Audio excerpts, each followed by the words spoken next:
Are you ready to test your knowledge about integrating Jira and Confluence together? This video presents 10 questions about the material covered in the tutorials. The topics are linking Jira and Confluence, using the Jira Issue filter macro in Confluence, creating Jira issues in Confluence, reporting Jira information on Confluence pages, and using the product requirements blueprint in Confluence. If you're unfamiliar with these topics, you may want to watch the other videos in this tutorial series first, before going through this quiz.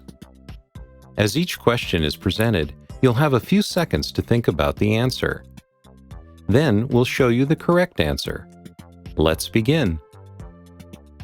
A Confluence shortcut can link to what type of Jira page? Board, backlog, issue, all of the above. The answer is D, all of the above. A Confluence shortcut can link to any Jira URL.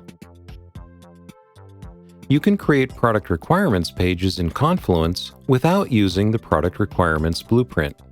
True or false? The answer is true. Any preferred method can be used to create requirements pages. The product requirements blueprint simply saves time by offering a requirements template page along with an index to requirements pages in the space. By default, which of the following functions can be performed from a Jira Reports index page? Display a preview of report charts, send notifications to project owners, initiate global refresh of all report pages, create new report pages directly from the index page. The answer is D. Just click the Add Jira Report button at the top of the Jira Reports index page to create a new Jira Report page. When using the Jira Issue filter macro to create multiple Jira issues all at once, how must the issue names appear on a Confluence page? In a table, with heading to style, in a numbered list, in a bulleted list? The answer is A. The issues must be contained in a table, one row per issue. The Jira Issue filter macro can be used to display current issue status on a Confluence page. True or false? The answer is true. Issues displayed by the Jira Issue filter macro contain up-to-date status information. Which Confluence macro enables you to insert a pie chart on a page?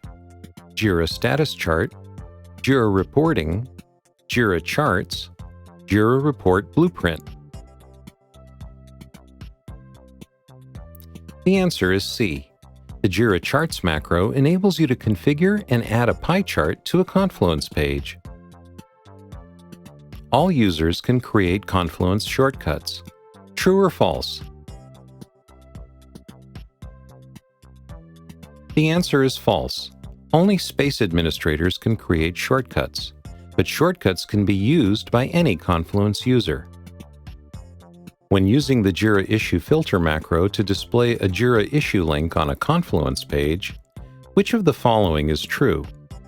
A sidebar shortcut to the issue is automatically added to the Confluence space. A link to the Confluence page is automatically added to the Jira Issue Details page. The assignee of the target issue is automatically notified. None of the above. The answer is B. A link back to the Confluence page that contains the macro link is conveniently added to the issue's detail page. The Jira Issue filter macro can be used to change the status of an issue from a Confluence page. True or false? The answer is false. The Jira Issue filter macro can display links to issues, provide total issue count, and create new issues in Jira, but it does not affect issue status. In addition to requirements pages, what else does the product requirements blueprint add to a Confluence space? A Jira Reports index page, links to all epics in a project, a shortcut to the product requirements index page, A requirements status page. The answer is C. The first time the product requirements blueprint is used in a space, a shortcut to the product requirements index page is automatically added to the space. That's the end of our quiz. To learn more about these topics, please enroll in the Jira and Confluence Together on-demand course at Atlassian University.